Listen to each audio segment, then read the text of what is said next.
GK digital news ప్రేక్షకులందరికీ సాదర స్వాగతం. ప్రముఖులతో పరిచయం అనే కార్యక్రమంలో భాగంగా ఈ రోజున మనం పరిచయం చేసుకోబోతున్న వ్యక్తి ప్రముఖ హెల్త్ ఇన్సూరెన్స్ కంపెనీలో ఒక జోనల్ హెడ్ గా ఉంటూ అందులో కార్యకలాపాలు సాగించడమే కాకుండా పర్సనాలిటీ డెవలప్మెంట్ ట్రైనర్ గా, మోటివేటర్ గా ఎన్నో విషయాల్లో తనదైన ముద్ర పంచుకుంటూ తను డెవలప్ అవుతూ తనతో పాటు తన తోటి వారిని, తన ఫ్రెండ్స్ ని ఎక్కడైతే టాలెంట్ ఉందో ఆ టాలెంట్ ని పికప్ చేసి దాన్ని ముందుకు తీసుకువెళ్లే దిశలో ముందుకు వెళ్తున్న ఒక మంచి వ్యక్తిని మీ ముందుకు పరిచయం చేస్తున్నాను.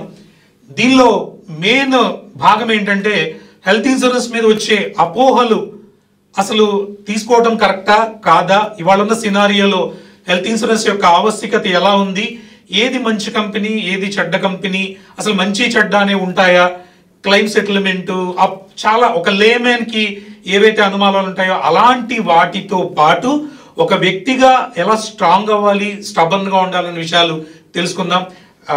My lovable friend Sagar Kumar పాల. నమస్తే సార్. అందరికీ నమస్కారం అండి. మన జీకే డిజిటల్ న్యూస్ ప్రేక్షకులందరికీ కూడా నమస్కారం. నా పేరు సాగర్. హెల్త్ ఇన్సూరెన్స్లో ఆల్మోస్ట్ 15 years కంప్లీట్ అయిపోయిందండి. ఇప్పుడు దానికంటే ముందు మ్యూచువల్ ఫండ్స్లో కూడా జాబ్ చేశాను. సో ప్రస్తుతానికి శ్రీకాకుళం నుంచి గుంటూరు వరకు మొత్తం చూస్తూ ఉన్నాను. And I'm working with star health insurance. So you can ask me any questions, ఎలాంటి డౌట్స్ యూ కెన్ మీరు క్లియర్ చేసుకోవచ్చు. సార్ యాక్చువల్గా ఇది బౌండ్ బుక్ లా ఉండదు, నా క్వశ్చన్స్ అన్ని ర్యాండమ్ గా వెళ్తూ ఉంటాయి.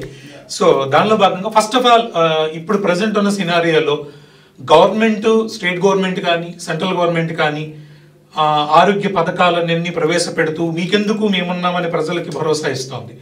అలా ఇస్తున్న నేపథ్యంలో కూడా ఇవాళ హెల్త్ ఇన్సూరెన్స్ ప్రతి ఒక్కళ్ళు ఓన్ గా పర్చేస్ చేసుకోవాల్సిన అవసరం ఉందా, ఉంటే అది ఎంతవరకు కావాలి అనేది? సార్ 100% అండి. మనం రోటీ కప్పడా మకాన్ ఎలా అంటామో ఇప్పుడు రోటీ కప్పడా మకాన్ హెల్త్ ఇన్సూరెన్స్ అయిపోయింది. పెద్ద పెద్ద డెవలప్డ్ నేషన్స్ లో కూడా అందరికి కరెక్ట్ హెల్త్ ఇన్సూరెన్స్ ఇవ్వడం అనేది it is impossible. So even though మనకి స్టేట్ గవర్నమెంట్, సెంట్రల్ గవర్నమెంట్ ఉన్నా కానీ అది ఒక లెవెల్ ఆఫ్ ద పీపుల్ వరకే పనికి వస్తుంది. బట్ మీకు మంచి చికిత్స కావాలి, బెస్ట్ చికిత్స కావాలి, అన్లిమిటెడ్ కావాలి, బెస్ట్ హాస్పిటల్స్ వెళ్ళాలంటే మాత్రం ప్రైవేట్ హెల్త్ ఇన్సూరెన్స్ ఉండక తప్పదు. మన హెల్త్ ఎంత ఇంపార్టెంటో హెల్త్ ఇన్సూరెన్స్ అంతే ఇంపార్టెంట్. మనం రీసెంట్ గా కూడా చూసాం, కరోనాలో 70 లక్షలు 80 లక్షలు పోయే మనుషులు కూడా రిటర్న్ రాలేదు.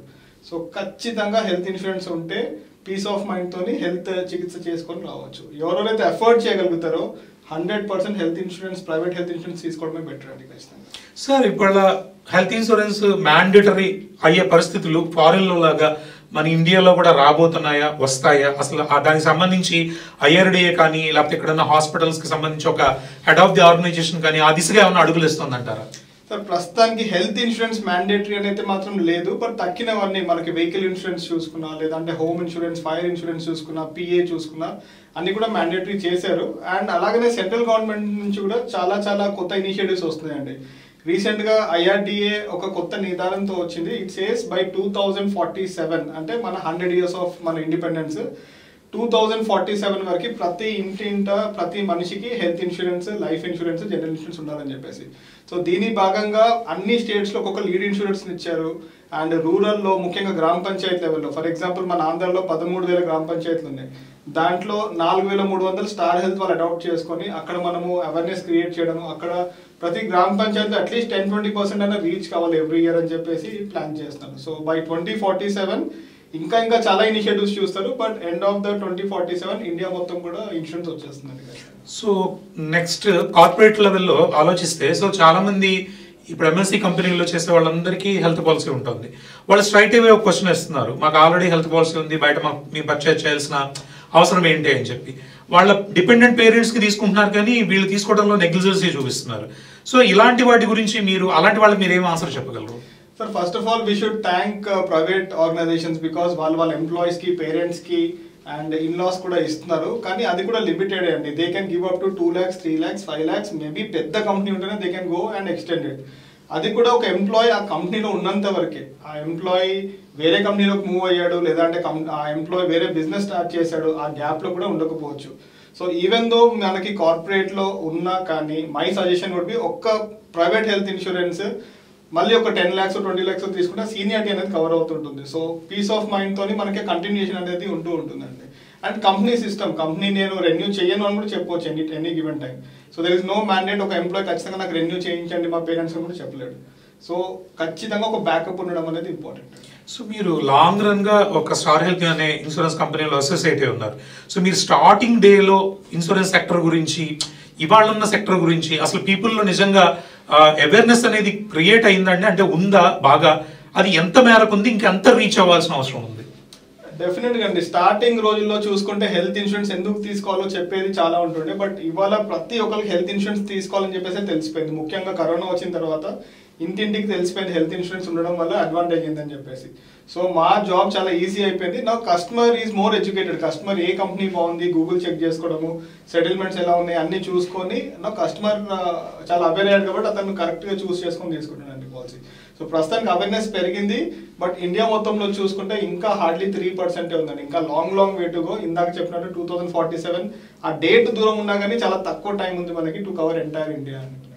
సో ఎంతవరకు మీరు యాక్చువల్గా దీన్ని విస్తృతపరచగలిగారు? అంటే పెనిట్రేట్ చేయగలిగారు?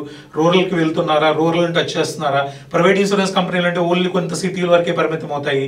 కానీ మీరు రూరల్ యాక్టివిటీస్లో అలాంటివి ఏమన్నా స్టార్ హెల్త్ ఇన్సూరెన్స్ తరఫున అలాంటి భాగస్వామ్యాలు ఏమన్నా జరిగాయా? మీరు ఏదైనా అడాప్ట్ చేసుకోవటాలు అలాంటివి ఏమన్నా చేశారా? చాలా అండి. మీకు స్టాటిస్టిక్స్ ప్రకారంగా చెప్పాలంటే నేను ఆంధ్రాకు వచ్చేసి దగ్గర 9 సంవత్సరాలు 10 సంవత్సరాలు అవుతుంది.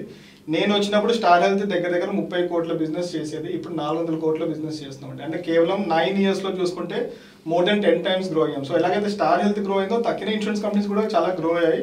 అండ్ అవేర్నెస్ అనేది it the base of any insurance company అండి. మనం రూరల్ వ్యాన్ అని చెప్పేసి ప్రతి విలేజ్కి తిప్పేసి అక్కడ ఎందుకు హెల్త్ ఇన్సూరెన్స్ కొనుక్కోవాలి, ఎందుకు హెల్త్ చెకప్స్ చేయించుకోవాలని చెప్పేసి అవేర్నెస్ క్రియేట్ చేయడము.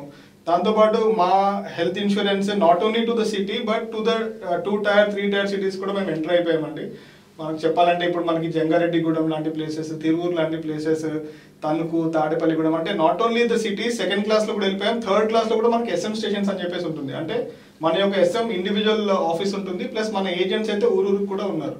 నెక్స్ట్ లెవెల్లో ఇప్పుడు ఆంధ్రాలో మొత్తం 13,000 గ్రామ పంచాయతీలు అన్నింటిలో కూడా మన అడ్వైజర్ ఉండాలని చెప్పేసి ప్లాన్ చేస్తున్నామండి ఖచ్చితంగా. సార్ ఇప్పుడు మీరు ఇన్ని వేల కోట్ల బిజినెస్ చేసిందని చెప్తున్నారు. ఒక ఇన్సూరెన్స్ కంపెనీ స్టాండర్డ్స్ని ఎలా మెజర్ చేస్తారండి? ఇప్పుడు యాక్చువల్గా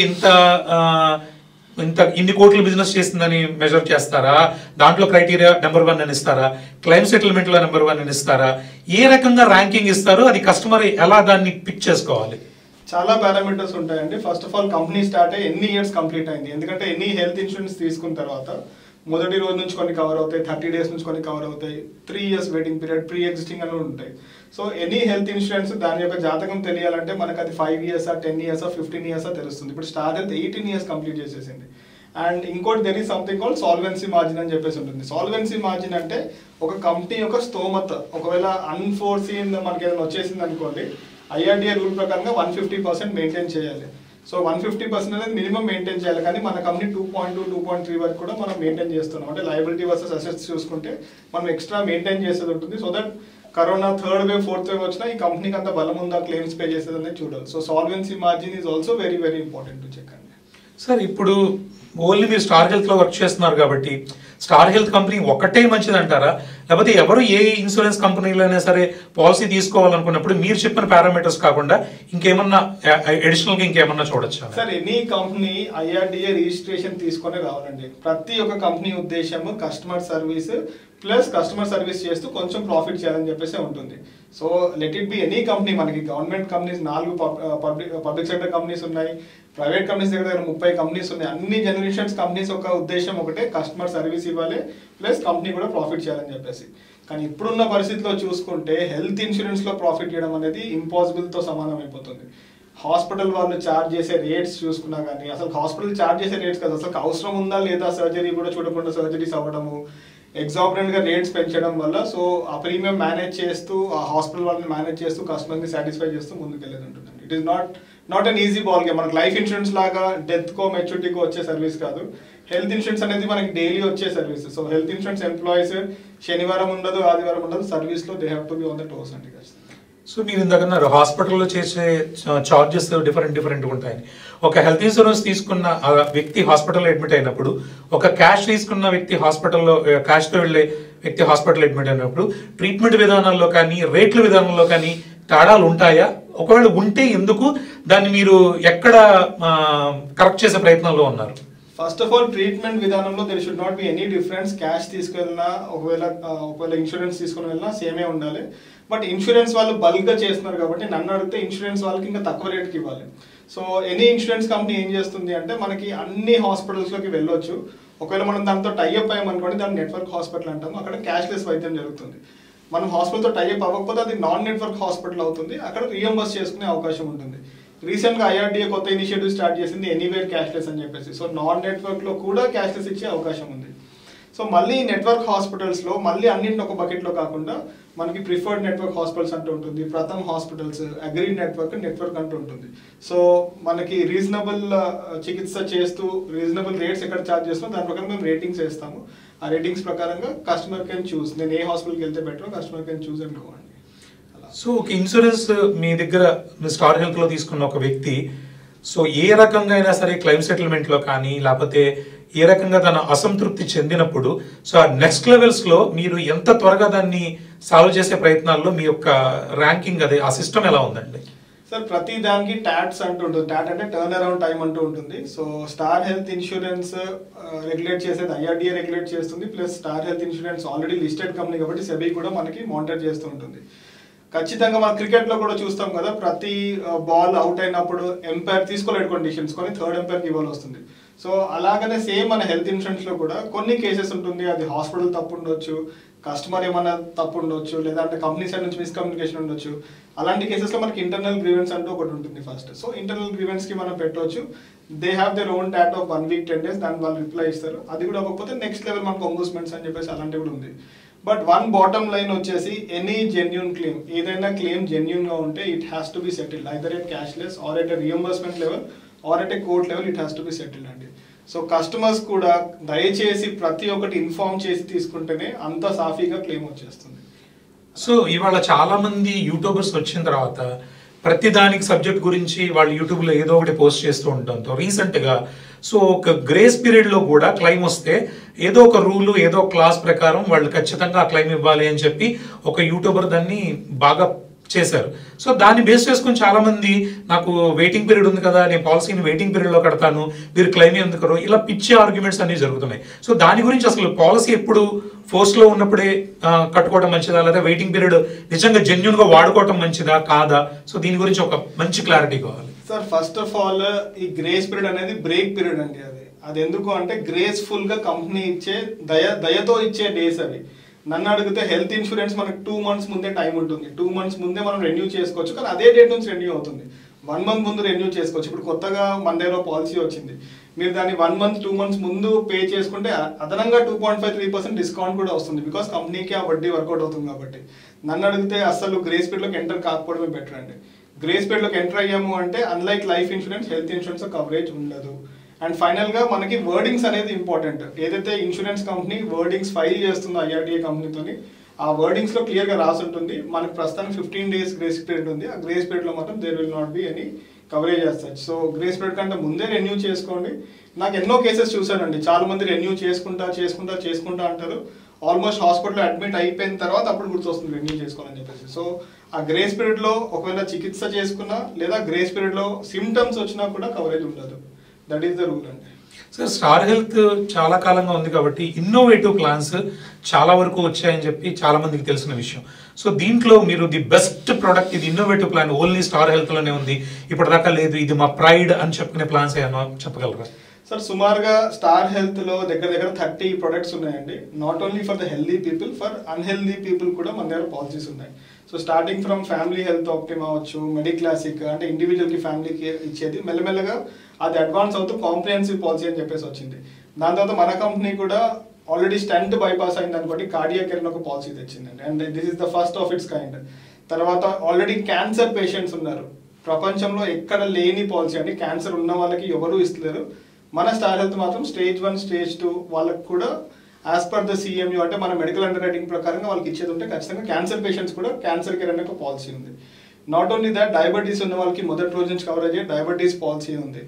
దాంతోపాటు ఆటిజం అంటాం కదా, ఆటిజం పిల్లలకు కూడా మన దగ్గర పాలసీ అవైలబుల్ ఉంది. హెచ్ఐవి ఉన్న వాళ్ళకి కూడా వాళ్ళ యొక్క CD4 కౌంట్ ఎక్కువ ఉంటే వాళ్ళకి కూడా మనం పాలసీ ఇస్తున్నాం.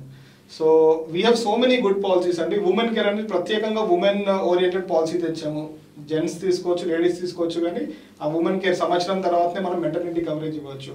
అష్యూర్ పాలసీ అని చెప్పేసి తెచ్చాము. మళ్ళీ అడ్వాన్స్లో అష్యూర్ పాలసీ 2 కోట్ల వరకు ఇవ్వచ్చు. రీసెంట్గా సూపర్ స్టార్ అని చెప్పేసి ఆల్రెడీ మీరు చూసుంటారు న్యూస్లో, సూపర్ స్టార్ అనే పాలసీ తెచ్చాము. There is no concept of sum insured, it can go up to unlimited sum insured. So infinite sum insured కూడా ఉంది. There are no room rent limits, there are no AYUSH limits, there are no modern treatment limits, అలాంటి limits ఏం లేకుండా. Plus Super Star bonus అని చెప్పేసి every year మన sum insured పెరుగుతూ ఉంటుంది. తర్వాత ఫ్రీజ్ యువర్ ఏజ్ అని చెప్పేసి వాట్ ఎవర్ ఏజ్ మీరు పాలసీ తీసుకున్నారో 55 years వరకు సేమ్ ప్రీమియం ఉంటుంది unless there is a claim. So all the benefits తోని ప్రస్తుతానికి ఉన్న best policy if you ask me it is Super Star policy అండి ఖచ్చితంగా. సార్ స్టార్టింగ్ దగ్గర నుంచి ఇప్పటిదాకా ఏదైతే స్టార్ హెల్త్ ఇన్సూరెన్స్ ఉందో అది stand alone health insurance company and third party administration లేదు అని ఉంది. సో స్టాండ్ అలోన్ అంటే కొంతవరకు పబ్లిక్ అవగాహన ఉంది, కానీ సో మీ టీపీఏకి వెళ్ళకపోవడానికి గల రీజన్ ఏంటి? అసలు టీపీఏకి వెళ్ళకపోవడం ఆ రెండింటి మధ్యలో బెనిఫిట్స్ ఏంటి? సార్ బేసికల్గా ఫస్ట్ జనరల్ ఇన్సూరెన్స్లో 4 PSU కంపెనీస్ మాత్రమే ఉండే, new India, oriental, national and United India. So వాళ్ళు హండ్రెడ్స్ ఆఫ్ పోర్ట్ఫోలియోస్లో ఉండే, హెల్త్ కావచ్చు, మెరైన్ కావచ్చు, మోటార్ కావచ్చు, క్యాటిల్ కావచ్చు, 100 పోర్ట్ఫోలియోస్ ఉంటుంది. సో అన్ని ఇన్హౌస్గా మేనేజ్ చేయడం అనేది ఈజీ కాదు. సో వాళ్ళు ఒక థర్డ్ పార్టీ అడ్మినిస్ట్రేటర్స్ అంటే వీళ్ళ ఉంటున్న వాళ్ళు క్లెయిమ్ సెటిల్ చేస్తూ ఉంటారు అనమాట. So there will be separate good health అని చెప్పేసి రకరకాల TPAs ఉంటాయి. కానీ for the TPA we need to pay 6% extra మళ్ళీ పే చేసేది ఉంటుంది. ప్లస్ మన ఇంట్లో మనము చేసేది ప్లస్ పక్కన అవుట్ సోర్స్ చేయడానికి చాలా డిఫరెన్స్ ఉంటుందండి. అండ్ చరిత్రలో ఎప్పుడు హెల్త్ ఇన్సూరెన్స్ కంపెనీ ప్రాఫిట్ చేయలేదు. సో యునైటెడ్ ఇండియాలో వర్క్ చేసి రిటైర్ అయిన తర్వాత ఈ కంపెనీ మిస్టర్ జగన్నాథన్ గారు ఫౌండర్ మెంబర్గా స్టార్ట్ చేశారు. సో హీ హాజ్ రియలైజ్డ్ ఇక్కడ మన సొంత TPA ఉంటే బెటర్. సో స్టార్ హెల్త్కి ఒక 400 ఇన్హౌస్ డాక్టర్స్ ఉన్నారండి. సో మన డాక్టర్స్ దాన్ని జాగ్రత్తగా చూసి హాస్పిటల్తో నెగోషియేట్ చేసి బెస్ట్ ప్రైస్ మనం ఇవ్వచ్చు. The biggest advantage health insurance తీసుకోవడం వల్ల ఎవరైనా అడిగితే మీరు హెల్త్ ఇన్సూరెన్స్ తీసుకుంటే మీరు ట్రీట్మెంట్ ఎలా జరుగుతుంది, కరెక్ట్ జరుగుతుందా లేదని చెప్పేసి చెక్ చేస్తే మన డాక్టర్స్ కూడా ఉంటారు. TPAలో మరి గ్రాడ్యుయేట్స్ ఉంటారా, పోస్ట్ గ్రాడ్యుయేట్స్ ఉంటారా, మన ఓన్ డబ్బులు ఇవ్వడం పక్కన డబ్బులు ఇవ్వడంలో చాలా డిఫరెన్స్ ఉంటుంది. సో సొంత TPA ఉండడం వల్ల బెటర్ నెగోషియేట్ చేయొచ్చు, ఇంకా ఫాస్ట్ గా చేయవచ్చు. ఆ 6% ఏదైతే ఉందో దాన్ని కూడా మనం సేవ్ చేసి ట్రై చేయొచ్చు. ఇప్పుడు ప్రెసెంట్ ఉన్న మార్కెట్లో యాక్చువల్గా నిరుద్యోగం లేకపోతే బాగా చదువుకున్న వాళ్ళకి జాబులు లేకపోవటాలు, లేకపోతే ఇన్కమ్ సరిగ్గా లేకపోవటాలు, ఈ టైం టు టైం ఏదైతే వాల్ క్లాక్ ఉందో ఆ టైం చూసిన ఆఫీస్కి వెళ్ళటం, వాళ్ళ టైం చూసిన ఇంటికి రావటం, ఆ లిమిటెడ్ ఇన్కమ్, అలాంటి వాళ్ళకి యాక్చువల్గా మీరు లాంగ్ రన్ మార్కెటింగ్లో ఉన్నారు. మీరు from the beginning I think agent దగ్గర నుంచి ఈ స్థాయికి ఎదిగిన వ్యక్తిగా, సో మార్కెటింగ్లోకి వచ్చే వాళ్ళకి మీరు ఏదైనా ఒక సూచన చెప్పగలరా? సార్ చాలా మంది అన్ఎంప్లాయ్మెంట్ అంటారు కదండి. I don't believe in unemployment అండి. 100% ఎప్పుడు కావాలంటే అప్పుడు మార్కెటింగ్ లో జాబ్స్ ఉంటాయి. Not only in marketing, there are so many other sectors. But marketing లో మీకు ఇన్సూరెన్స్ కంపెనీ వచ్చి ఏ కంపెనీ అయినా కావచ్చు, అది మార్కెటింగ్ చేస్తేనే ముందుకు వెళ్తుంది. సో స్టార్ హెల్త్ లో వీ హ్యావ్ ఏజెన్సీ ఆపర్చునిటీ ఉంది. మనకు కేవలం 10th పాస్ అయితే చాలు. ఒక there would be syllabus exam ఉంటుంది. ఎగ్జామ్ క్లియర్ అయిన తర్వాత he can start advising Star Health policies అనమాట. సో కంప్లీట్ ట్రైనింగ్ నుంచి, హ్యాండ్ హోల్డింగ్ నుంచి కంప్లీట్ గా చూసుకుంటాము.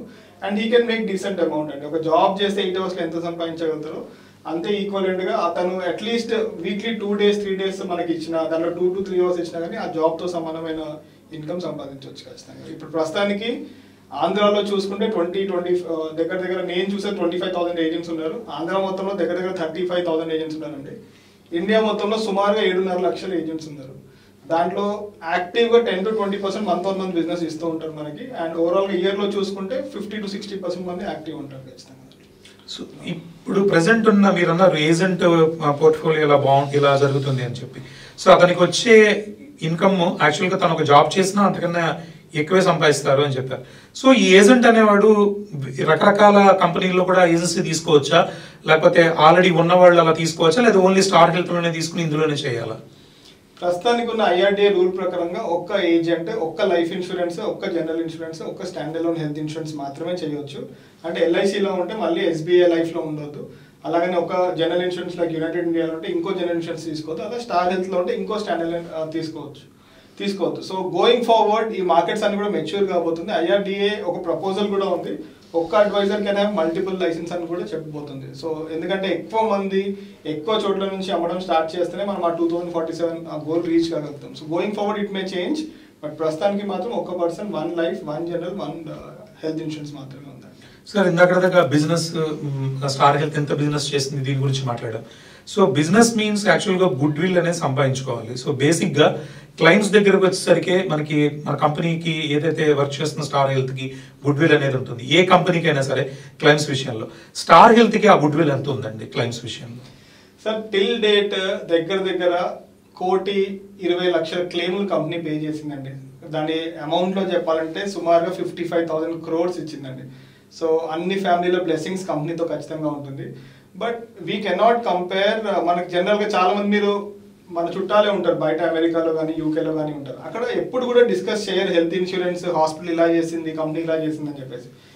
సో మన హాస్పిటల్స్ కరెక్ట్గా రెగ్యులరైజ్ లేవండి. అంటే మీకు ఎలా చెప్పాలి, ఇప్పుడు కరోనా టైంలో కూడా చూసుకుంటే there were so many regulations, ఇంతే ఛార్జ్ చేయాలి అంతే ఛార్జ్ చేయాలి అని చెప్పేసి, but no one were listening to that. So we will definitely question the హాస్పిటల్స్ని ఖచ్చితంగా క్వశ్చన్ చేస్తాము. ఈ సర్జరీ ఎందుకు చేశారు, ఇలా ఎందుకు చేశారు, ఇంత ఎందుకు ఛార్జ్ చేశారు అని చెప్పేసి ఖచ్చితంగా క్వశ్చన్ చేస్తాం. వెన్ సమ్మన్ క్వశ్చన్ సమ్మన్ ఎవరికి నచ్చదు ఖచ్చితంగా. So maybe they might talk ఇది బాగాలేదు అది బాగాలేదు అని చెప్పి మాట్లాడవచ్చు.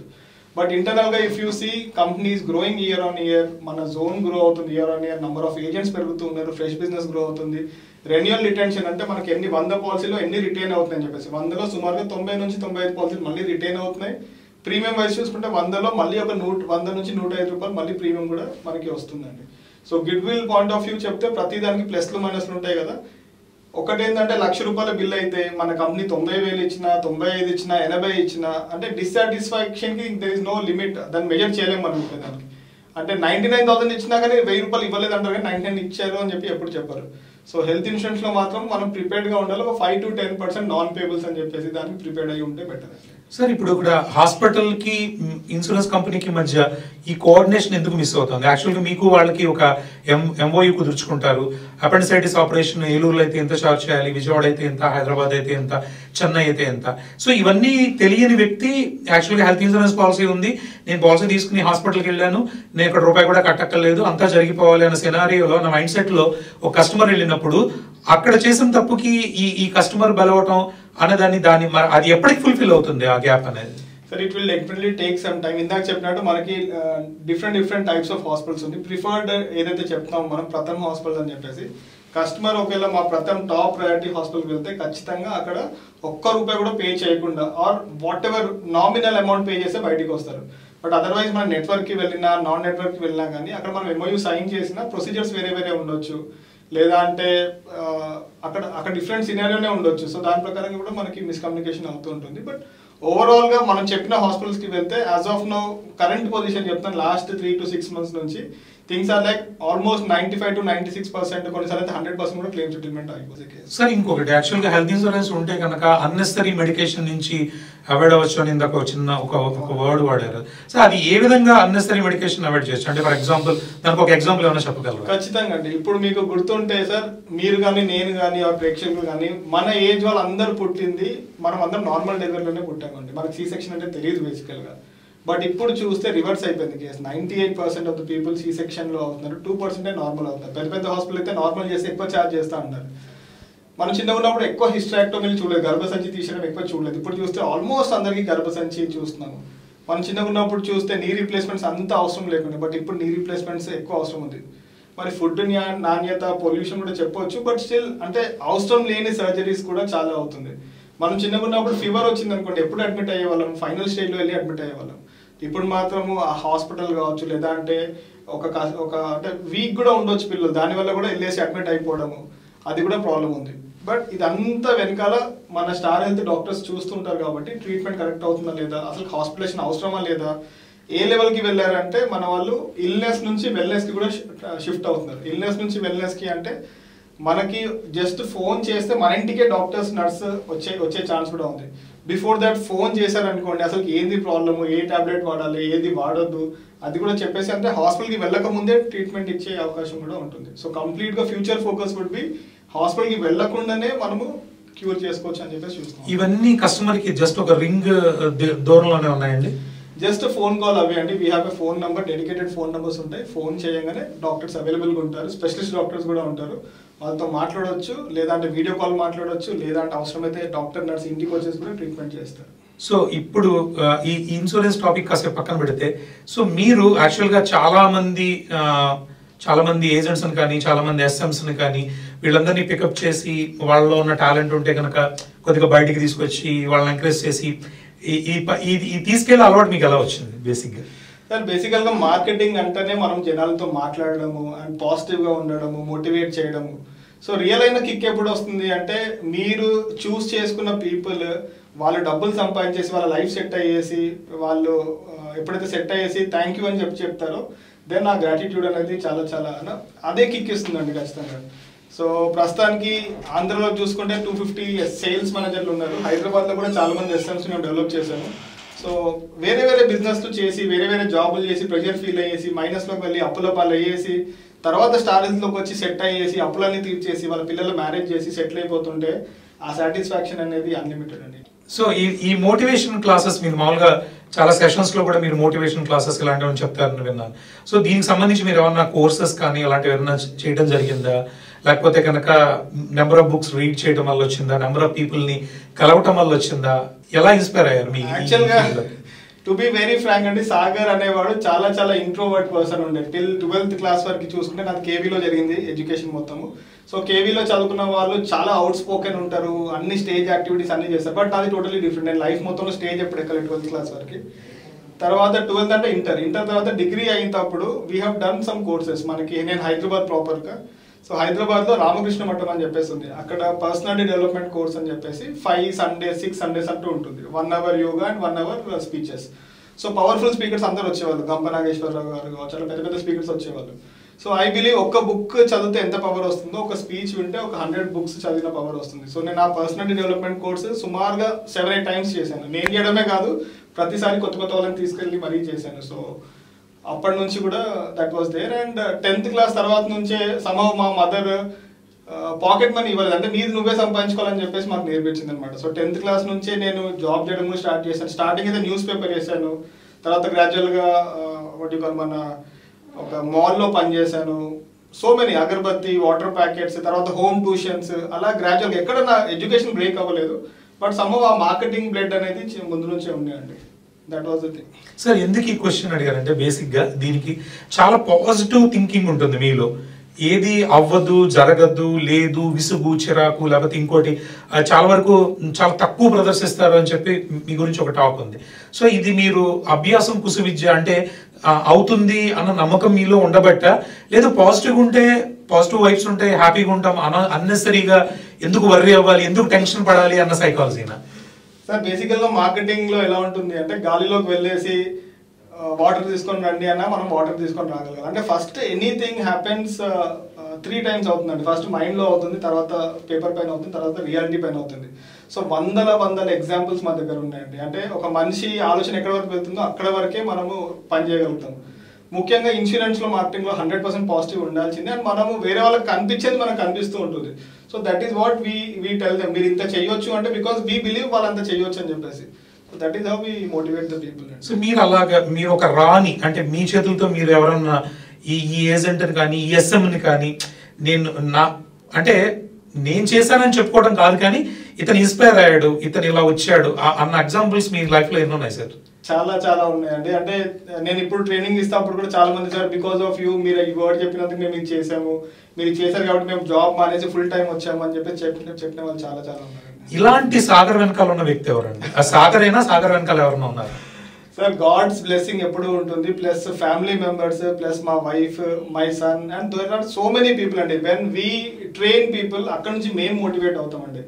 అంటే there are so many times when we also get demotivated, but ఆ డిమోటివేషన్ అనేది కొన్ని సెకండ్స్ కొన్ని మినిట్స్ మాత్రమే ఉంటుంది. We see so many agents, so many SMs, వాళ్ళకి ఎంత డిఫికల్ట్ పరిస్థితిలో కూడా they start performing. There was one lady in Hyderabad, మేడంకి ఎడ్యుకేషన్ సరిగ్గా లేదు, 10th కూడా పాస్ అవ్వలేదు, మేడంకి ఇంగ్లీష్ రాదు, మేడం చాలా లావుగా ఉండే, మేడం ఊరు నుంచి వచ్చారు, but still she was able to do MDRT అంటే ఇన్సూరెన్స్లో ఒక మంచి బిరుదు. అంటే ఒక నేను గెలవాలి అనే ఒక కోరిక ఉంటే చాలండి, ఆ బర్నింగ్ డిజైర్ ఉంటే చాలు, education, family background, caste, creed ఏమీ అవసరం లేదు. ఆటోమేటికల్గా they will start going. Insurance అంటే మీరే చెప్పారు గాలి అని. మనం గాల్లోకి వెళ్ళి ఆ గాల్లోంచే మ్యాజిక్ చేసి వస్తువుల్ని సృష్టించడం అన్నీ చేస్తుంటాం. సో ఎక్కడో అక్కడ చాలా మంది డిమోటివ్ అయిపోయి ఇది నా వల్ల కాదు అని వెనక్కి తిరిగి వచ్చేసే వాళ్ళ గురించి ఈ క్వశ్చన్ అడిగాను. సో డిమోటివేట్ అయినప్పుడు యాక్చువల్గా మళ్ళీ మనం బ్యాకప్ చేసుకోవడానికి జనరల్ గా మీరు ఏ టెక్నిక్స్ చెప్తూ ఉంటారు బేసిక్? సార్ ఒక పవర్ఫుల్ కొటేషన్ ఉందండి, leaders do not have a right to get demotivated అని చెప్పేసి. అంటే ఒక లీడర్ గా అంటే మీరు లీడ్ చేయాలనుకుంటే డిమోటివేట్ అయ్యే రైట్ మనకి లేదు. అండ్ ఎవ్రీథింగ్ ఈస్ టెంపరీ అండి, ఎవ్రీథింగ్ ఈస్ టెంపరీ. ఇప్పుడు మీరు ఏదైనా చెప్పండి, ఎవ్రీథింగ్ ఈస్ టెంపరీ. ఖచ్చితంగా మళ్ళీ పాజిటివ్ డేస్ ఉంటుంది. హార్డ్ వర్క్ చేసేవాడికి, సిన్సియర్గా చేసేవాడికి అంటే ఓటమి అంటూ ఉండదు. ఓటమి ఉన్నా మళ్ళీ అతను గెలుపు సైడే వెళ్తాడు. We have seen hundreds of people minus లో నుంచి జీరోలోకి వచ్చి ప్లస్ లోకి వచ్చిన వాళ్ళు కూడా చాలా మంది చూస్తామండి. గడిచిన ఒక 4-5 నెలల్లో స్టార్ హెల్త్ అనే కంపెనీ మీద కొద్దిగా ఏదో జరగటం మొదలు పెట్టారు. సో ఆ టైంలో ఓవరాల్ గా కొంత మైనస్ లేదా కొద్దిగా గ్రాఫ్ ఇలా జరగటమో జరిగింది. సో దాన్ని మీరు ఎలా తీసుకున్నారు, మీ కంపెనీ స్ట్రాటజీస్ కానీ మీరు ఎలా తీసుకున్నారు, మళ్ళీ దాని నుంచి బౌన్స్ బ్యాక్ ఎలా అయ్యారు అన్న విషయం గురించి ఈ మాట్లాడుతున్నాను నేను. సార్ 15 years అసోసియేషన్ అంటే చిన్న అసోసియేషన్ కాదండి స్టార్ నుంచి. So we have seen closely మా మేనేజ్మెంట్ ఏందో, ఎంతమందికి మేము హెల్ప్ చేస్తాం అన్నీ మాకు తెలుసు. సో వాళ్ళ బ్లెస్సింగ్స్ కూడా ఖచ్చితంగా ఉంటుంది. అండ్ ఇందాక చెప్పినట్టు స్టార్ హెల్త్ని రెగ్యులేట్ చేసే వాళ్ళు ఐఆర్టీఏ ఉంది, సెబీ ఉంది. అక్కడ మేము డీల్ చేసేది హాస్పిటల్స్ వాళ్ళతో. హాస్పిటల్ని రెగ్యులేట్ చేసే వాళ్ళు ఎవరు లేరు. ఉన్నాయి, బాడీస్ ఉన్నాయి, కానీ I don't know how far వాళ్ళు ఏం చేస్తున్నారో వీ డోంట్ నో. సో హాస్పిటల్కి వెళ్ళిన తర్వాత ఆ ట్రీట్మెంట్ సరిగ్గా అసలు ట్రీట్మెంట్ అవసరమా లేదా అనే పరిస్థితిలో నుంచి ఎంత బిల్ వెళ్తుందో కూడా మనకు తెలియదు. అలాంటి వాళ్ళతో డీల్ చేసినప్పుడు ఖచ్చితంగా ప్లస్ మైనస్లు వస్తుంది. మొత్తం సాఫీగా ఉండాలంటే ఐ డోంట్ థింక్ ఈవెన్ యూఎస్లో కూడా సాఫీగా ఉండకపోవచ్చు. It take some more time అండి ఖచ్చితంగా, నో డౌట్. సో ఇవాళ రాబోయే రోజుల్లో ఇంకా స్టార్ హెల్త్ ఏ దిశగా ఎయిమ్స్ పెట్టుకుంది, ఏ దిశగా పరుగులు పెట్టబోతోంది, అండ్ మీ ఏదైతే మీ డౌన్ లేయర్లో ఉన్నారో మీ ఏజెంట్స్ అవ్వచ్చు, మీ ఎస్ఎంస్ అవ్వచ్చు, మీ బ్రాంచెస్ ఎస్పెషల్లీ స్టార్ హెల్త్కి ఎక్కువ బ్రాంచెస్ ఉన్నాయని చెప్పి అంటుంటాం. ఎన్ని బ్రాంచెస్ ఉన్నాయి? ఇంకా బ్రాంచెస్ ఇంకా కొత్త ఏమైనా ఎస్టాబ్లిష్ చేయగలుగుతున్నారా, చేస్తున్నారా? 100% ఫ్యూచర్ ఆఫ్ ద ఇన్సూరెన్స్ మొత్తం కూడా రూరల్ మార్కెట్స్లోనే ఉందండి. ప్రస్తుతానికి మన స్టార్ హెల్త్ చూసుకుంటే 18,000 కోట్లు కంప్లీట్ చేసింది. అండ్ నెక్స్ట్ 5 yearsలో చూసుకుంటే దీన్ని ఎలా డబుల్ చేయాలి, 30,000 crores ఎలా వెళ్ళాలని చెప్పేసి కంపెనీ చూస్తుంది. బై 2030 స్టార్ హెల్త్ 30,000 కోట్లు కంప్లీట్ చేసే అవకాశం ఉంది. ప్రస్తుతం ఉన్న మార్కెట్లో ప్రతి 3 పాలసీస్లో ఒక పాలసీ స్టార్ హెల్త్ నుంచే అవుతుందండి. అండ్ సుమారుగా ఒక 1000 బ్రాంచెస్ ఉన్నాయి. అండ్ 100% ఇందాక నేను చెప్పినట్టు రూరల్ పెనిట్రేషన్ అనేది చాలా ఉంటుంది. Next year complete focus would be rural penetration అండి. ప్రస్తుతానికి మన అడ్వైజర్ చేతిలోనే ఆఫీస్ ఉంటుందండి. మన అడ్వైజర్కి ఒక యాటమ్ అనే పోర్టల్ ఇచ్చాము, అక్కడ నుంచే పాలసీ పనిచేసేయచ్చు. అంటే ఒక అడ్వైజర్ ఆఫీస్కి వచ్చే అవసరం కూడా లేదు. ఊర్లో ఉన్న ఇంటర్నెట్ ఉంటే, స్మార్ట్ ఫోన్ ఉంటే చాలు, అక్కడ నుంచే పాలసీ లాగిన్ చేసేయచ్చు. సో ఇవాళ చాలా వరకు మార్కెటింగ్ అంతా ఆన్లైన్ ఉంది. ఇంట్లో కూర్చుని ప్రతిదీ కూడా ఆన్లైన్లోనే తీసేసుకుంటున్నాం. మెన్ టు మెన్ కమ్యూనికేషన్ తగ్గిపోతున్న పరిస్థితులు కూడా ఉన్నాయి. అలాంటి టైంలో అసలు అడ్వైజర్ వ్యవస్థ ఎలా నిలబడుతుంది? అడ్వైజర్ దగ్గర పాలసీ ఎలా తీసుకోవాలి? ఇంతమంది అడ్వైజర్స్ స్టార్ హెల్త్ ఇన్సూరెన్స్ కొన్నారు, అలాగే ఆన్లైన్లో ప్రతి పాలసీలు దొరుకుతున్నాయి. చాలా మంది ఆన్లైన్లో కొనేసే పరిస్థితులు ఉన్నాయి. అఫ్ కోర్స్ కంపెనీలకు బిజినెస్ వెళ్ళిపోతుంది, కానీ అడ్వైజర్ యొక్క ఎలా సస్టైన్ అవ్వగలరు? దీన్ని మీరు ఏం చెప్పగలరు? ఇట్స్ లైక్ అండి, ఖచ్చితంగా ఎట్లాగైతే మార్కెట్స్ మెచ్యూర్ అవుతూ ఉంటుందో యాజ్ అ కంపెనీ ఓనర్ ఎవరైనా కావచ్చు, వాళ్ళు అన్ని వర్టికల్స్ చూసుకుంటారు. ఏజెన్సీ అనేది ఒక వర్టికల్ మాత్రమే. ఏజెన్సీతో పాటు బ్యాంక్ కార్పొరేట్ ఏజెన్సీ వర్టికల్ ఉంటుంది, టెలిసేల్స్ వర్టికల్ ఉంటుంది, ఆన్లైన్ వర్టికల్ ఉంటుంది, అంతా ఉంటుంది. సో ఏజెన్సీ పెద్ద పవర్ ఏంటి అంటే ఇంటికి వెళ్ళి పికప్ చేసుకోగలుగుతారండి. మనం ఆన్లైన్లో ఇంకా ఏజెన్సీలో చూసుకుంటే 5% కంటే ఎక్కువ డిఫరెన్స్ ఉంటుంది మనకి. బట్ ఏజెంట్ అనేవాడు ఇంటికి వెళ్తాడు. ఇప్పుడు మనము జొమాటోలు, స్విగ్గీలు అన్నీ పెట్టేస్తాము, లేదా అంటే మనం ఆన్లైన్ షాపింగ్ చేయొచ్చు, కానీ మనం కొన్ని చూస్తేనే మనకు అర్థమవుతాయి, కొన్ని టచ్ చేస్తే, కొన్ని ఫీల్ చేస్తేనే అర్థమవుతుంది. సో ఏజెన్సీ వ్యవస్థ అనేది ఖచ్చితంగా స్ట్రాంగ్గా ఉంటుంది. But at the same time agents కూడా ఏదో మరీ పార్ట్ టైం కదా, లైట్ కదా అని చెప్పి కాకుండా అట్లీస్ట్ వాళ్ళకి కూడా వాళ్ళ బాధ్యత కూడా ఉంది. వాళ్ళు కూడా జనాలను ఎడ్యుకేట్ చేయడం స్టార్ట్ చేస్తే ఏజెన్సీ వ్యవస్థ ఎక్కడికి వెళ్ళదంటే ఏజెన్సీ ఇంకా స్ట్రాంగ్ అవుతుంది going forward. Next one sir, ఇప్పుడు సెల్ఫ్ ఇన్సూర్డ్ అని ఒక పదం ఉంటుంది. యాక్చువల్గా ఈ సెల్ఫ్ ఇన్సూర్డ్ కనుక చేసుకుంటే అంటే మీన్స్ సూసైడ్ కాకుండా లిక్కర్ కానీ స్మోకింగ్ ఇలాంటి వాటి వల్ల వచ్చే క్లైమ్స్ ని యాక్చువల్గా ఏ ఇన్సూరెన్స్ కంపెనీ అయినా సెటిల్ చేస్తుందా, లేకపోతే స్ట్రైట్ అవే వాటిని రిజెక్ట్ చేసేస్తుందా? బేసికల్ గా ఇన్సూరెన్స్ ఇస్ లీగలీ బాండెడ్ అండి. It is completely legally bonded. మనము ల్యాండ్ ఆఫ్ ద రూల్, ఆ ల్యాండ్ లో ఏదైతే రూల్ ఉందో అది ఫాలో అవ్వాల్సింది. ఇక్కడ హెల్మెట్ పెట్టుకోవాలంటే ఇక్కడ హెల్మెట్ పెట్టుకోవాల్సింది, సీట్ బెల్ట్ పెట్టుకోవాలంటే సీట్ బెల్ట్ పెట్టుకోవాల్సింది కంపల్సరీగా. When suicide అనేది it is illegal అంటే it is illegal, as simple as that. So anything which is illegal will not be coming under the purview of health insurance అండి. కొన్ని ప్లేసెస్లో అయితే helmet పెట్టుకోకుండా నడిపారు అనుకోండి, అక్కడ యాక్సిడెంట్ అయితే అది కూడా రాకపోవచ్చు. కొన్నిసార్లు తాగి బండి నడిపారు, రాకపోవచ్చు. ఓవర్ స్పీడ్లో నడిపారు, రాకపోవచ్చు. రివర్స్ రూట్లో వెళ్తున్నారు వచ్చు. ఏదైతే మనము ఆ ట్రాఫిక్ రూల్స్ పాటిస్తామో దాని ప్రకారంగానే మనకు ఉంటుందండి హెల్త్ ఇన్సూరెన్స్. సో లీగలైజ్డ్ ఏదైతే లీగల్ గా ఉంటుందో అది కూడా ఇక్కడ కూడా ఫాలో అవుతాయి. ఇప్పుడు ఆల్కహాల్ కన్సంప్షన్ వల్ల తన హెల్త్ ఇష్యూ వచ్చింది సార్, సో అలాంటి టైంలో దాని ట్రీట్మెంట్ సంబంధించి ఇన్సూరెన్స్ కంపెనీలు క్లెయిమ్స్ చెల్లిస్తాయా? మనము పాలసీ కొనుక్కుంటప్పుడు దాంట్లో క్లియర్గా క్లాజ్ ఉంటుంది. ఆల్కహాల్ తీసుకుంటారా, తీసుకుంటే అకేజనలా, లేకపోతే ఎంత తీసుకుంటారా, స్మోకింగ్ చేస్తారా, ఎంత అని చెప్పేసి. సో బేసిక్ అపాన్ దేర్ వాళ్ళు ఎంత డిస్క్లోజ్ చేస్తారో దాని తర్వాత పాలసీ ఇవ్వాలా ఇవ్వద్దా కంపెనీ ఇష్టం. కంపెనీ పాలసీ ఇచ్చింది అంటే వాళ్ళు ఆల్కహాల్ స్మోక్ చేస్తారు కాబట్టి దాన్ని బేస్ చేసుకొని అండర్ రైట్ బేస్ చేసుకొని ఇస్తుంది. సార్ ఇవాళ కొత్త పాలసీలు చాలా వచ్చాయి. ఇప్పుడు మీరు చెప్పారు సూపర్ స్టార్ అని కానీ మిగిలిన కంపెనీస్ లో కూడా కొత్త కొత్త పాలసీస్ వచ్చాయి. ఇలా పాలసీ తీసుకోండి, రేపు పొద్దున మీరు హాస్పిటల్ అడ్మిట్ అయితే మీకు రోగాలన్నీ ఏమొచ్చినా సరే క్లియర్ చేస్తాను. సరే ఇది బిజినెస్ చేస్తున్నామా లేకపోతే నిజంగా ఇన్సూరెన్స్ కవరేజ్ ఇస్తున్నామా, లేదా ఎవరినో మెచ్చడానికి పాలసీస్ డిజైన్ చేయడం జరిగిపోతుందా? సో పూర్వకాలం ఏదైనా ఉంటే కనుక 2 years waiting period, 3 years waiting period అనేది వాళ్ళు ఇన్స్టెంట్ వచ్చేస్తుంది. ఈ ఇన్స్టెంట్ వచ్చినప్పుడు క్లైమ్స్ విషయంలో ఎంతవరకు క్వాలిటీ ఉంటుంది? Sir first of all there is no free lunch అండి. ఎక్కడ కూడా ఫ్రీ లంచ్ ఉండదు. ఇమీడియట్గా వచ్చేసింది అంటే మాత్రం దయచేసి నమ్మకండి. ఏ కంపెనీ అయినా మొదటి రోజు నుంచి యాక్సిడెంట్స్ మాత్రమే కవర్ చేయగలుగుతుంది. 30 days తర్వాత కొన్ని కంపెనీస్ ఏబిసిడి అని చెప్పేసి ఆస్తమా, బీపీ, షుగర్ అట్లాంటివి తెచ్చింది. బట్ అగైన్ 30 days తర్వాత మేము కవరేజ్ ఇవ్వాలి అంటే ఒక పేషెంట్ యొక్క మొత్తం రిపోర్ట్స్ చెక్ చేస్తాం. అతను కరెక్ట్గా ఉన్నాడు, లాంగ్ రన్లో అతనికి ఏం అవ్వదు అంటేనే పాలసీ ఇష్యూ చేస్తారు. అతను 30 days తర్వాత అతను హెల్త్ చెకప్ తీసుకొని అతనికి ఇమీడియట్గా సర్జరీస్ ఉన్నాయి, ఇమీడియట్గా హెల్త్ బాగాలంటే ఏ కంపెనీ కూడా పాలసీ యాక్సెప్ట్ చేయదు. సో 30 days అనే ట్రెండ్ నడుస్తూ ఉంది. ఇప్పుడు స్టార్ హెల్త్లో కూడా సూపర్ స్టార్లో మనకి ఏబిసిడి ప్లస్ అని చెప్పేసి asthma, BP, sugar, coronary, diabetes ఇవన్నీ కూడా కవర్ చేస్తాం. కానీ డెఫినెట్గా ఆ 30 daysని మనము క్విక్ షీల్డ్ అంటాం. ఆ క్విక్ షీల్డ్ కావాలంటే పేషెంట్ యొక్క కంప్లీట్ హెల్త్ చెకప్ రిపోర్ట్స్ కావాలి అండ్ అంత సాఫీగా ఉంటేనే he will be given. Otherwise insurance అనేది కంపల్సరీగా probability game, waiting period games లోనే నడుస్తుందండి ఇన్సూరెన్స్. సార్ చాలా మంది స్మార్ట్ కస్టమర్స్, స్మార్ట్ ఏజెంట్స్ ఉన్నారు చాలా మంది. సో కొన్ని హైడ్ చేసేద్దాము, పర్వాలేదు, బాండ్ ఇష్యూ అయిపోయిన తర్వాత మనం ఏమైనా చేయొచ్చు, ఎలాగైనా ఫైట్ చేయొచ్చు, ఇలాంటి రకరకాల టాక్స్ ఉంటాయి. సో అసలు అది పాసిబుల్ అండి నిజంగా? రీసెంట్ గా నేను తెనాలికి వెళ్ళినప్పుడు ఒక అడ్వైజర్ చెప్తున్నాను స్టార్ హెల్త్ మోసం చేయడం అంత ఈజీ కాదు అని చెప్పేసి.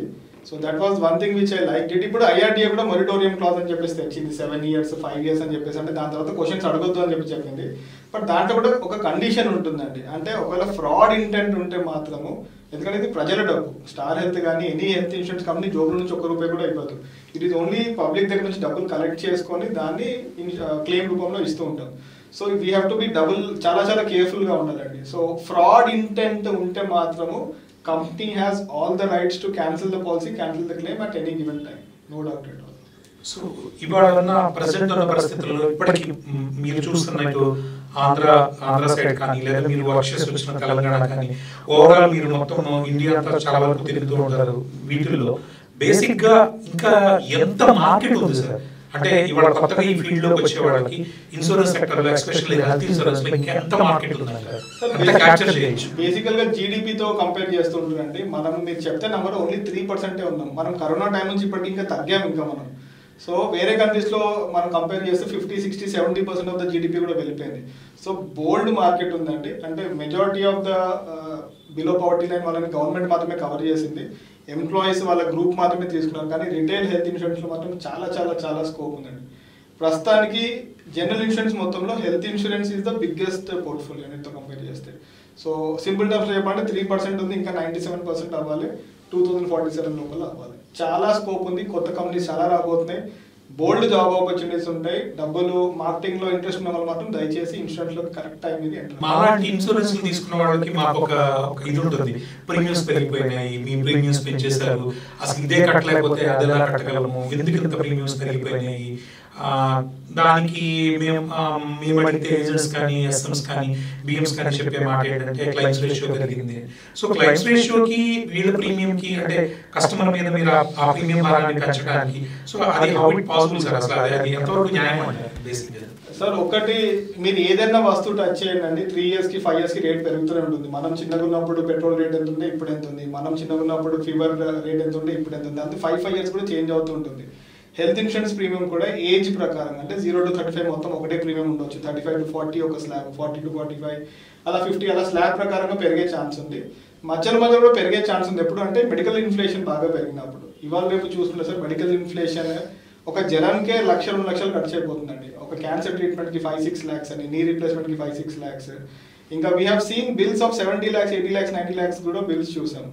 సో ఎప్పుడైతే ఈ క్లెయిమ్స్ వస్తాయో, ఇందాకనే చెప్పాను, ఏ కంపెనీ కూడా జోబుల నుంచి డబ్బులు ఇవ్వదండి. ఎండ్ ఆఫ్ ద డే మన పబ్లిక్ దగ్గర నుంచే తీసుకొని ఇవ్వాలి. సో ఈ క్లెయిమ్స్ ఏవైతే పెరుగుతూ ఉంటుందో దాన్ని బ్యాలెన్స్ చేసుకోవడానికి కంపల్సరీగా మనకు అవసరం అయితే ప్రీమియం అనేది ఇంక్రీజ్ చేసేది ఉంటుంది 100%.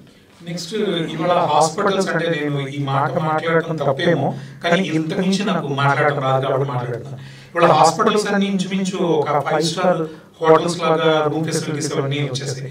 సో దాన్ని మీట్ అవ్వడానికి ప్రీమియమ్స్ కూడా మీరు 5 lakhs తీసుకుంటే ఈ రూమ్ ఇస్తాము, 10 lakhs తీసుకుంటే ఇది 1 కోటి రూపాయలు. అంటే ఒక రోగగ్రస్తుడికి వెళ్ళి ట్రీట్మెంట్ తీసుకోవడం ఇంపార్టెంట్, కానీ తను ఎంత అధునాతమైన రూమ్ లో ఉన్నాడు అనేది కాదు కదా. సో ఎందుకు ఇలాగా ఈ డిఫరెన్సెస్ అన్ని ఎందుకు ఉన్నాయి?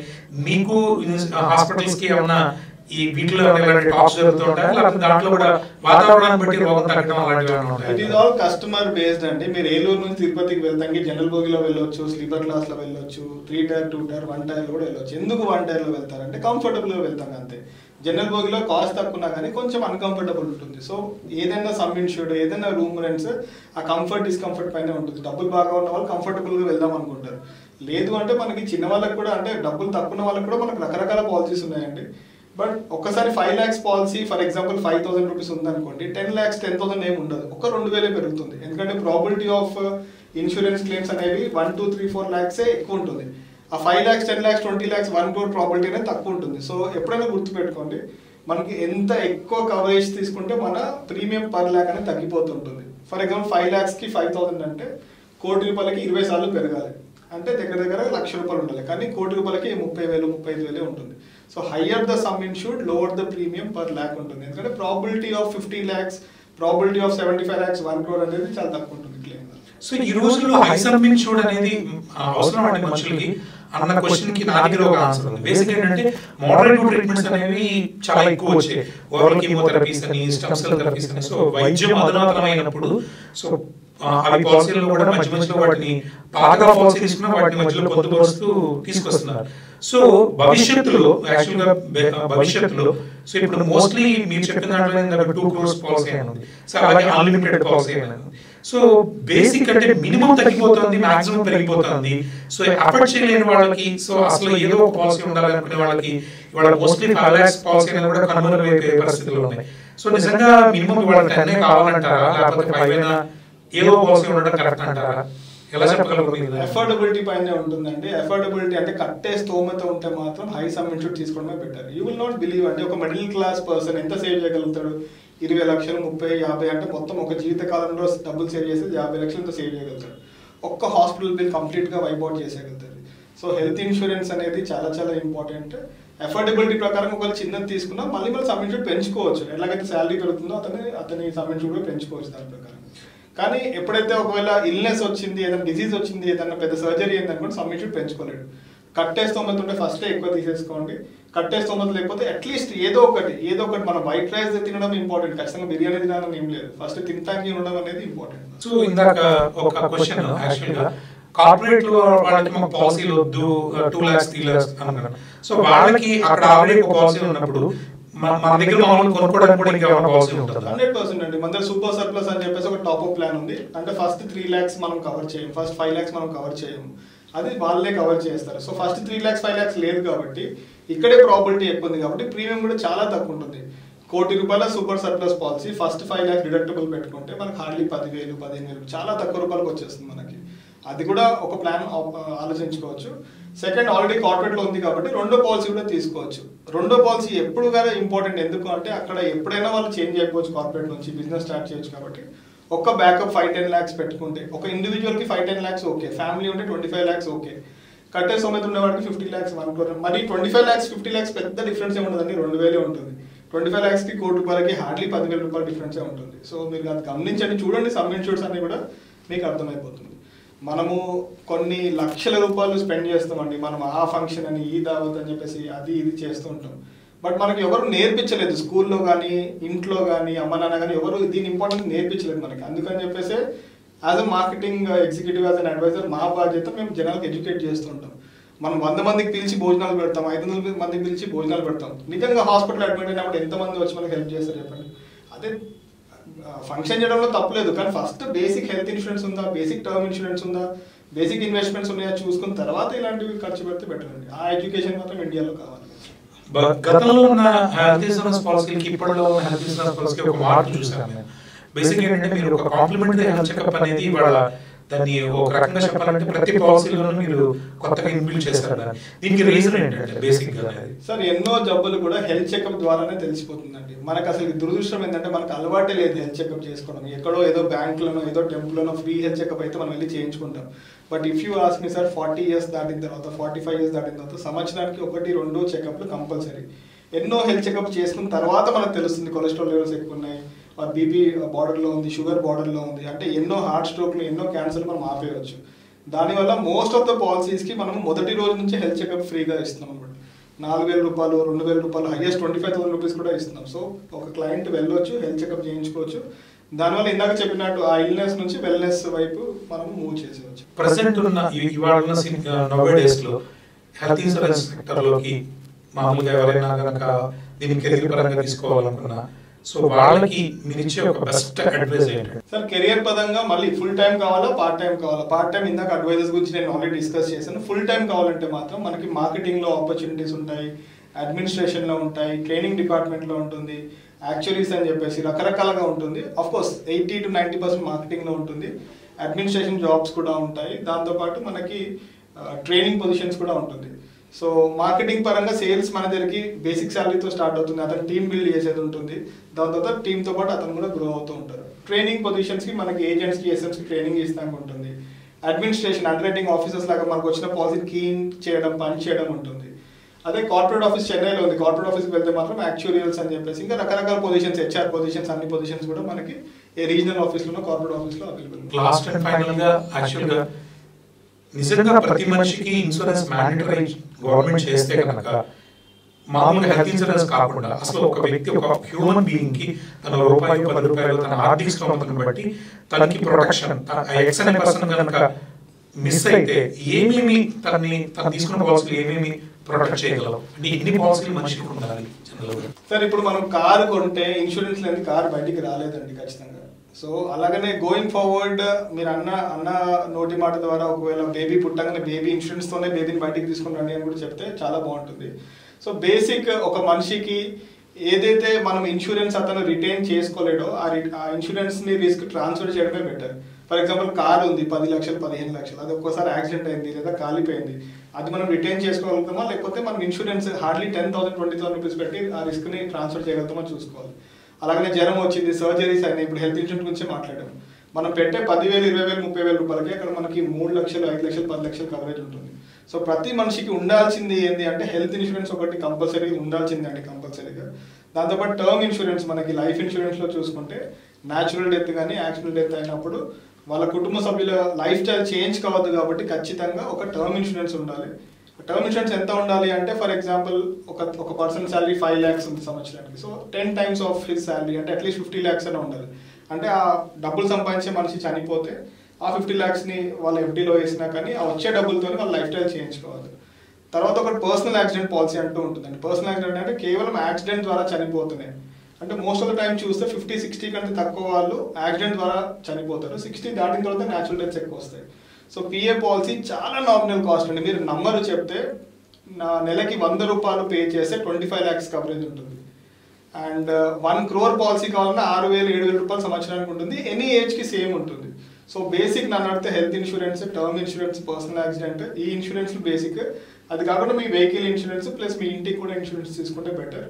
ఇన్వెస్ట్మెంట్ పరంగా ఇంకా చాలా చాలా ఆప్షన్స్ ఉన్నాయి ఇంకా. సో బట్ ఈ బేసిక్ ఇన్సూరెన్స్ అయితే మన ఇంట్లో ఏదైతే ఖరీదైన వస్తుందో ప్రతి దానికి ఇన్సూరెన్స్ ఉండడం ఇంపార్టెంట్. అన్నిటికంటే ఖరీదైన మనమే, మన ఇన్సూరెన్స్ కూడా ఉండడం చాలా ఇంపార్టెంట్. సో ఎవరికైనా గిఫ్ట్ కింద కూడా అసలు ఎవరికైనా మనం గిఫ్ట్ ఇచ్చేటప్పుడు 1,000 పెట్టి 15,000 పెట్టి గోల్డ్, 20,000 పెట్టి సిల్వర్ కప్ ఇచ్చే బదులు నిజంగా ఒక ఇన్సూరెన్స్ పాలసీ కొన్ని వాళ్ళకి గిఫ్ట్ కింద ఇచ్చి ఆ లైసెన్స్ కంటిన్యూ చేసుకోమంటే ఇంకా చాలా best. It is the best gift you can ever give అండి. మీరు ఇచ్చిన వెండి అలా పక్కన పెట్టేస్తారు, మీరు ఇచ్చిన ఏ గిఫ్ట్ అయినా వాడేస్తారు, కానీ ఇది ఎంత అవసరం వచ్చినప్పుడు ఎంతగా ఆదుకుంటుందో we only know అండి. We have seen people అంటే టర్మ్ ఒక పిఏ పాలసీ అమ్మిన తర్వాత అనుకోకుండా చనిపోతే ఆ పిఏ పాలసీ క్లెయిమ్ తీసుకొని మేము వెళ్ళి ఇస్తే విడోకి ఒక ఇంజనీరింగ్ చదివే కూతురు ఉంది. సో ఆ కళ్ళల్లో ఆ గ్రాటిట్యూడ్ కనిపిస్తుంది కదా, దెన్ యూ అండర్స్టాండ్ మనం అమ్మే పాలసీ ఒక ఫ్యామిలీ నిలబడేస్తుందండి మొత్తం కూడా. సో ఆ బ్లెస్సింగ్స్ ఎప్పుడు కూడా ఇన్సూరెన్స్ ఏజెంట్స్ అందరికీ, ఇన్సూరెన్స్లో పనిచేసే వాళ్ళందరికీ ఖచ్చితంగా ఉంటుంది. సో ఈ యాక్చువల్గా ఇంకొక ఏజెంట్ పడే రోడ్డు మీద పడే అవమానాలు కంపారిటివ్లీ ఇదివరకన్నా తగ్గాయా లేకపోతే పెరిగాయా సార్? అంటే ఇదివరకు దారుణంగా చూసేవాళ్ళని విన్నాను నేను. దాని మీద జోక్స్ ఇలాంటి చాలా జరుగుతూ ఉండేవి. సో ఈ ఫీల్డ్ లోకి రావడానికి చాలా మంది ఇబ్బంది పడుతున్న సందర్భాలు ఏంటంటే నేను వెళ్ళి ఇంకోటి అడగడం ఏంటి అని. సో అసలు అడగడంలోనే ప్రపంచం మొత్తం ఉంది.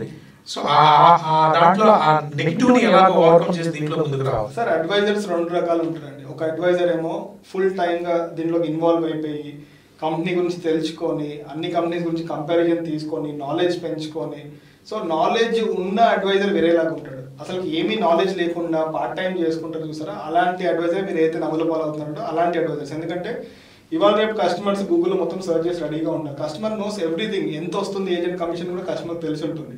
So when I'm paying something to the advisor, ఆ అడ్వైజర్ నిజంగా అంత సత్తా ఉందా, రేపటి రోజు నాకు క్లెయిమ్ వస్తే ఫైట్ చేయగలుగుతారా అని చెప్పేసి కూడా చూస్తారు. సో ఎనీ ఫీల్డ్ అండి, ఎనీ ఫీల్డ్ మనం చెప్తూ ఉంటాం కదా, మనకి లక్ష్మీదేవి కావాలి అంటే సరస్వతి మాత వెనకాల పరిగెత్తనే వస్తుంది. సో నాలెడ్జ్ ఉంటేనే ఎవరైనా మీ మాట వింటారు, అది అడ్వైజరే కావచ్చు, ఎవరైనా కావచ్చు. సో మంచిగా నాలెడ్జ్ ఉన్న advisor, full time advisor, dedicated advisor ఎవరు ఎప్పుడు నవ్వులపాలు అవ్వలేదండి. ఎంతో మంది అడ్వైజర్స్ నేను చూశాను, చాలా హ్యాపీగా ఉన్నారు. నేను మా అడ్వైజర్స్ కూడా చెప్తూ ఉంటాను, ఎన్నో జన్మల పుణ్యం చేసుకుంటే కానీ మీరు అడ్వైజర్గా పుట్టరని చెప్పేసి. ఎందుకంటే టైంకి టైం ఉంటుంది, మనీకి మనీ ఉంటుంది. ప్రొవైడెడ్ వాళ్ళు ఫుల్ టైం వర్క్ చేయాలి, నాలెడ్జ్ పెంచుకోవాలి, అది లైఫ్ ఇన్సూరెన్స్ కావచ్చు, హెల్త్ ఇన్సూరెన్స్ కావచ్చు, కస్టమర్కి అందుబాటులో ఉండాలి, సర్వీస్ ఇవ్వాలి.